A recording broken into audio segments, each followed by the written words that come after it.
ભારત દેશના 79મા સ્વાતંત્ર્ય દિવસ રાષ્ટ્રીય પર્વની ઉજવણીના ભાગરૂપે એકતાનગર ખાતે સરદાર સાહેબના સાનિધ્યમાં ધ્વજવંદન સમારોહ રાષ્ટ્રભક્તિના અનોખા માહોલ વચ્ચે સ્ટેચ્યુ ઓફ યુનિટીના ચેરમેન અને નર્મદા નિગમના સીએમડી મુકેશ પુરીએ રાષ્ટ્રધ્વજ ફરકાવીને ત્રિરંગાને સલામી આપી. આ ખાસ અવસરે લોક સાહિત્યકાર સાંઈરામ દવે ઉપસ્થિત રહ્યા હતા.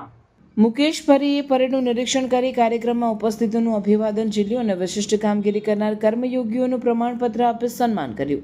પોતાના ઉદ્બોધનમાં મુકેશ પુરીએ જણાવ્યું કે આજનો દિવસ આપણા દેશ માટે વિશિષ્ટ છે. સ્ટેચ્યુ ઓફ યુનિટીના પરિસરમાં આજના પાવન દિવસે રાષ્ટ્રધ્વજ ફરકી રહ્યો છે, જે આપણા સૌને ગર્વિત અને ઉત્સાહિત કરે છે. વિતેલા વર્ષમાં આપણે અનેકવિધ કાર્યક્રમો સફળતાપૂર્વક પૂર્ણ કર્યા છે. ટીમ વર્કની જ આ ફળશ્રુતિ છે, જેની સકારાત્મક નોંધ લેવામાં આવી રહી છે.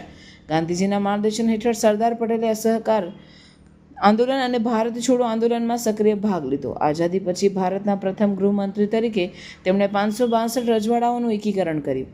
આ ઐતિહાસિક કાર્યથી ભારત એક મજબૂત રાષ્ટ્ર તરીકે ઉભરી આવ્યો. મુકેશ પુરીએ જણાવ્યું કે સ્ટેચ્યુ ઓફ યુનિટીની સ્થાપના બાદ એકતાનગરની આજ દિન સુધી કુલ 2,44,00,000નો ફૂટફોલ નોંધાયો છે, જે આપણા માટે ગર્વની વાત છે.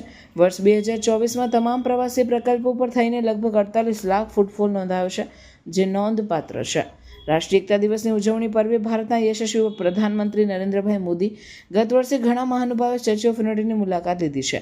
મહામહિમ રાષ્ટ્રપતિજી રાષ્ટ્રીય એકતા દિવસના પર્વની ઉજવણીના પર્વે ભારતના યશસ્વી પ્રધાનમંત્રી નરેન્દ્રભાઈ મોદીજી, રાષ્ટ્રપતિ દ્રૌપદી મુર્મુ, રાજ્યોના મુખ્યમંત્રીઓ, દેશના આગેવાનો અને ગણમાન્ય અતિથિઓ જેવા કે ભૂતાનના મહારાજ મહામહિમ જિગ્મે વાંગચુક, ફિલ્મ સ્ટાર આમિર ખાન, નાઇજીરિયાના પૂર્વ વિદેશમંત્રી જેફરી ઓન્ચેમા, નેપાળના યુવા સાંસદો અને નેતાઓનું પ્રતિનિધિમંડળ, બાંગ્લાદેશના હાઈ કમિશનર રિયાઝ હમીદુલ્લાની સફળ મુલાકાત આપણા માટે ગર્વની લાગણી પેદા કરે છે. સ્ટેચ્યુ ઓફ યુનિટી આજે પર્યાવરણ જાળવણી ક્ષેત્રે અગ્રીમ બન્યું છે. છેલ્લા 2 વર્ષમાં ગ્રીનિંગ એકતાનગર અને એક પેડ માં કે નામ અંતર્ગત 10,22,000 વૃક્ષો સફળતાપૂર્વક ઉછેરવામાં સફળતા મળી છે, જેમાં કુદરતની અદ્ભુત ભેટ એવા કેશોડાના 1,30,580 અને કૃષ્ણ કમલના 1,04,000 વૃક્ષો સામેલ છે. વર્ષ 2025-26ના વર્ષ માટે 5 લાખ વૃક્ષ ઉછેરના લક્ષ્યાંક સામે 75% કામગીરી પૂર્ણ કરી દેવામાં આવશે.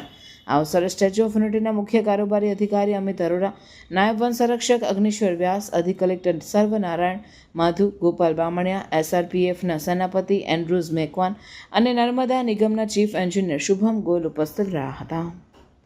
मोबाइल में एक ऐसा फीचर जो आपने आज तक कभी नहीं देखा होगा.